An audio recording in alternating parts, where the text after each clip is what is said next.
The bridge of the alien vessel hummed with tension. Lights blinked across control panels, casting a pale green glow over the stern faces of the crew. Commander Lyra stood at the center, her fingers tapping against her weapon with deliberate impatience. Across the room, a single human stood, his posture calm but alert. His name was Adam, and despite being far from his homeworld, he radiated a confidence that unsettled even the most seasoned alien officers. Lyra's eyes narrowed. "Step closer," she commanded, her voice low and dangerous. "One false move, and you'll regret it." Her weapon, a sleek silver pistol with energy pulsating along its barrel, was trained directly at him. Adam did not flinch. He took a careful step forward, hands visible and empty, a slight smile playing across his lips. "I'm not here to fight," he said evenly, though there was a subtle edge to his tone. "I want to talk." Talk. Lyra had never trusted words when lives were at stake. To her, words were a weapon, often sharper than any blade. And yet, there was something about Adam that made her hesitate. Perhaps it was the way he moved with absolute certainty, as if nothing in the galaxy could truly surprise him. Or perhaps it was the audacity of his calm in the face of imminent death.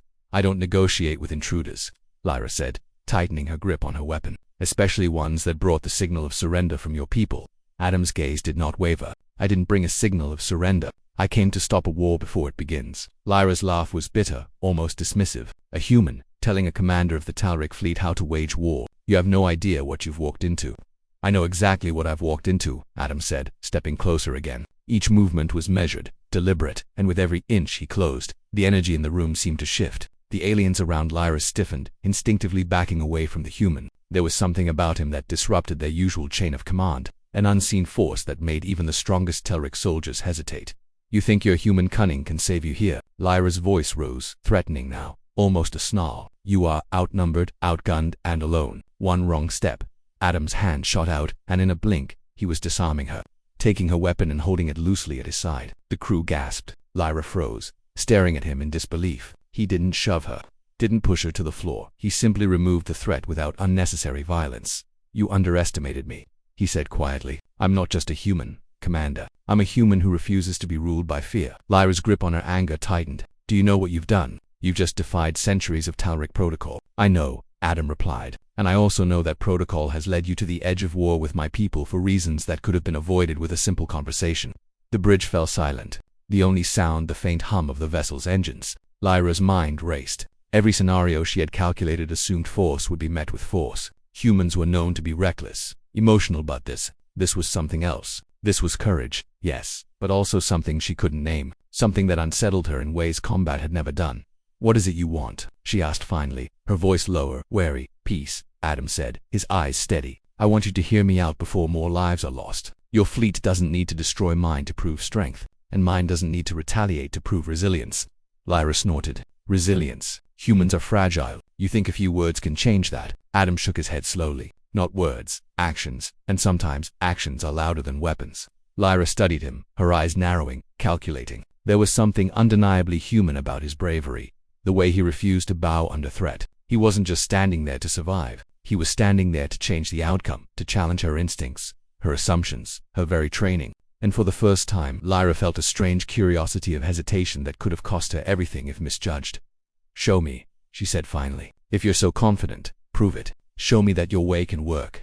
Adam nodded once. "I can." Over the next hour, Adam walked her through the human strategies he had learned in conflict resolution negotiation tactics, empathy, patience, and the unusual ability to turn perceived weakness into strength. He explained how humanity had survived countless crises by refusing to act only with aggression, by seeking understanding even with enemies who seemed relentless. Lyra listened, at first skeptical, then intrigued, then almost reluctantly impressed. There was a rhythm to his reasoning, a logic that made sense even to someone who had only ever known conquest as the language of power. And then he spoke a sentence that hit her harder than any weapon ever could. "Sometimes the strongest move is the one that doesn't destroy."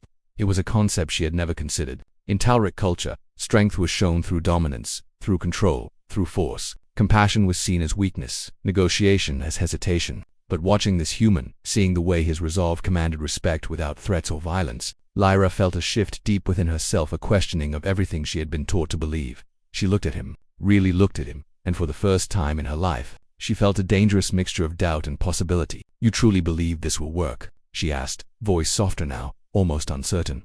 "I do," he said simply, "and I'm willing to bet more than just words on it. I'm willing to bet my life, if it means stopping a war before it starts." Lyra's weapon remained at his side, but her mind was in turmoil. She could arrest him, execute him, send him back to his planet humiliated and continue the cycle of violence that had defined her species for centuries. Or she could listen, trust, and risk everything on a human's vision of a different future.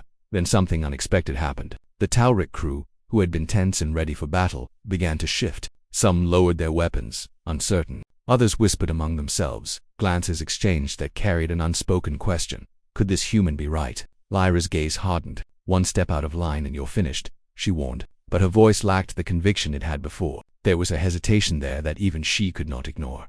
Adam's smile was quiet but assured. I don't need to step out of line, he said. I just need to show you that there is a different line you can walk together, not against each other. Hours passed, and slowly, through dialogue, demonstrations, and the human's unshakable composure, the tension on the bridge began to ease. Strategies that had once seemed inevitable, conflict, retaliation, escalation, were reconsidered. Decisions that would have been made in an instant through aggression were now being debated, discussed, weighed against the potential of peace. By the time the vessel approached the edge of the disputed territory, the mood had changed entirely. Lyra, still wary, turned to Adam. You have shaken me, human, but words alone cannot stop the momentum of history.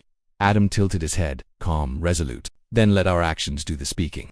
With a simple command, he initiated a maneuver that had never been attempted by humans or Talric before, a coordinated display of restraint paired with precision, demonstrating both capability and mercy. Sensors picked up the movement, sending shockwaves through the Talric fleets surrounding the border. Instead of firing, the ships maintained formation, holding back in a silent statement of control without destruction.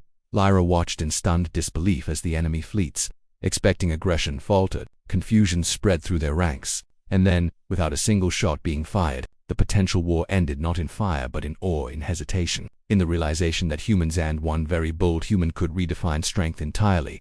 The bridge erupted with whispers, some of admiration, some of disbelief. Lyra stood frozen for a moment, then lowered her weapon fully, letting it rest against the console. She had threatened him earlier, intended to dominate him, perhaps even destroy him. But the human had done the unthinkable, not by brute force, not by cunning trickery, but by embodying a truth her people had never truly understood, that courage was not always loud, that power was not always violent, and that sometimes the most unthinkable act was to choose restraint over aggression. She met his eyes, and for the first time there was no fear, no threat, no commanderly recognition. Perhaps, she said quietly, humans are stronger than I ever gave you credit for. Adam's smile was calm, certain. We are stronger together than apart, he said, and that is something worth fighting for, even when no one expects it. Lyra nodded slowly, feeling the weight of centuries of doctrine shift beneath her. She had threatened him, assumed he would break, assumed he would fear death, and yet he had shown her the impossible. In that moment she realized that the galaxy could be different, that her choices could be different, and that maybe, just maybe, humans were not to be underestimated. And so, without a single laser fired, without a single life lost, a new understanding was born, one forged not in violence, but in the quiet, unyielding strength of a human who refused to bow to fear.